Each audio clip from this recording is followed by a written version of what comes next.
Hi there, I'm Timothy Linsdau. I'm a video producer, I'm a Christian, and an amateur historian. Today I'd like to talk about the amazing Alexander Hamilton.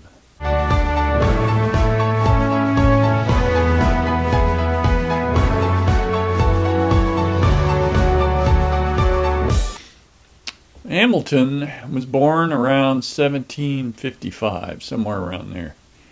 It seemed like it wasn't exact. He was born as an orphan in the British Islands, off the coast of the U.S. at the time.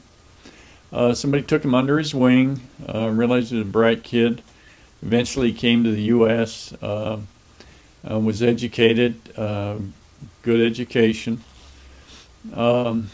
which was great. He went to King's College, which is renamed to Columbia, as you may be aware of Columbia.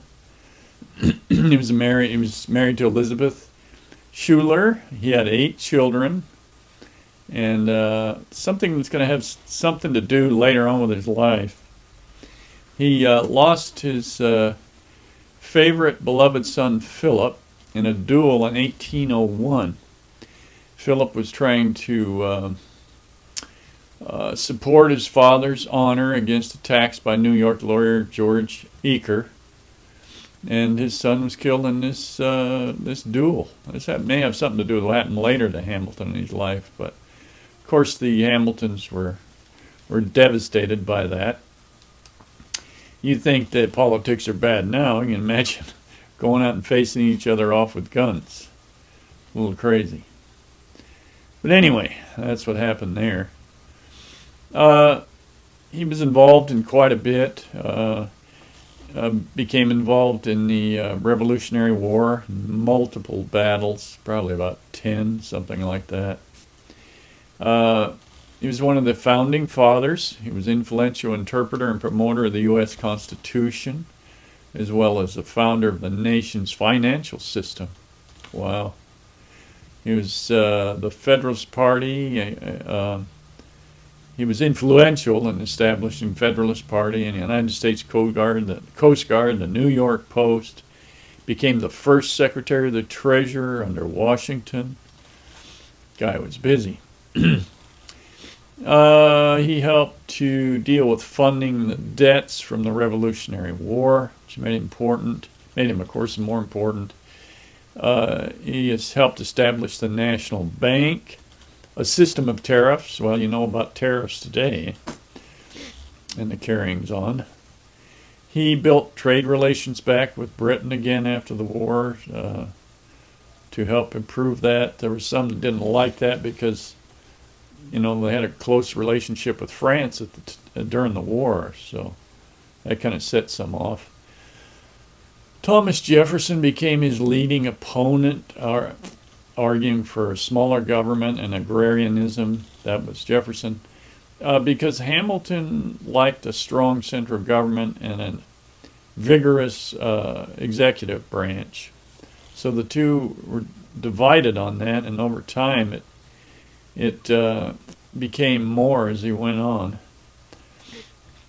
Besides serving in the government, he did become a prosperous he was prosperous in business and his own economy. He, of course, was, served in the Congress of the Confederation, practiced law, founded the Bank of New York, leading leader in seeking to replace the weak Articles of Confederation with the Constitution, which he did do. He wrote 51 of the 85 Federalist Papers. Now, if you really want to learn something about the human condition, people and governments, how the Constitution was formed, the Federalist Paper is where it's at. It's pretty amazing stuff. It's somewhat of a difficult read. You need a dictionary. These people are well educated. That's an amazing thing you find about these forefathers. Well-educated, bright people. Let me show you something. I got this book, the U.S. Constitution, a reader from Hillsdale College. Terrific book. And It has the, Federalist Papers, Constitution, tons of stuff written by many of the forefathers. It helps to explain things like liberalism, conservatism, what they mean, where they're from, what they're about. Important stuff. One of the things, early things that Hamilton did is he wrote refuting the Loyalists' writings of the day before the Revolutionary War in 1775, I believe it is. When he was 19 years old, he wrote this: "They are written, sacred rights of mankind, as with a sunbeam in the whole volume of human nature, by the hand of the divinity itself, and can never be erased or obscured by mortal power." Basically, we're saying, repeating what natural law is, that they're God-given rights of life, liberty, and pursuit of happiness. Those are God-given and cannot be taken away. So, no matter what the oppression is you had by a government, God gave you those rights and they're still in you, one way or the other. But he was only 19 when he wrote that. What were you doing when you were 19? Amazing, amazing stuff. So, he served as the first treasurer of the Treasury Department. Kept getting into arguments with Jefferson, so that kind of went on. Hamilton played a central role in the Federalist Party, which dominated national and state politics until it lost the election of 1800 to Jefferson's Democratic Republican Party. Figure out that somehow that must have split somewhere. But that's where that went. After he'd left government, he returned to practice in New York, called for the mobilization against the French First Republic under President Adams, became a commanding general of the previously disbanded U.S. Army, which he reconstituted, modernized, and readied for war.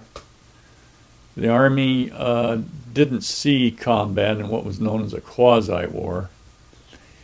Hamilton was outraged by Adams' diplomatic success in resolving the crisis with France.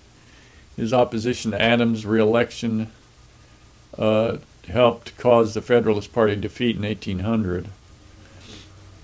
Jefferson and Aaron Burr happened to tie for the presidency in Electoral College in 1801, and Hamilton helped to defeat Burr. Whoa, so this set up him and this Aaron Burr thing. So Hamilton continued his legal practice in New York. Something important here. He helped or was active in ending the legality of international slave trade. Ending the legality of the international slave trade. Wow, that's a big deal. So multiple things this guy did. Now, unfortunately, for him, he seemed to develop enemies. Now, what that was about, maybe he was just really adamant about what he did and what he thought and what he understood. And so it upset people. But, in those days, when you upset somebody, they challenge you to a duel. I don't know if you had your choice of weapons or not, but they used pistols quite common. As I mentioned before, in the death of his son in 1801. So, apparently, he got into it with Aaron Burr, where he helped defeat Burr in that election. And he just found Hamilton campaigned against Burr as unworthy of the position, so Burr takes offense and challenges him to a duel. And Burr mortally wounds Hamilton. He lives in about a day and then dies, and torture, I'm sure, from the wound. But the saying goes that he didn't take a straight shot at Burr, maybe even a direct miss, because of what happened to his youngest son, he felt he just could not actually shoot somebody. And of course, unfortunately, it cost him his life, and so he wasn't that old when he died. But What an amazing Alexander Hamilton and all the things he did in his time. These people were extraordinary, I think, in what they did. But you think politics is tough now. You can imagine going out and challenging each other to a duel with pistols. Glad that isn't done these days. So, I hope you've enjoyed this little story on Alexander Hamilton. So, I'm Timothy Linsdau. Like and comment on my video and subscribe to my channel. Thank you.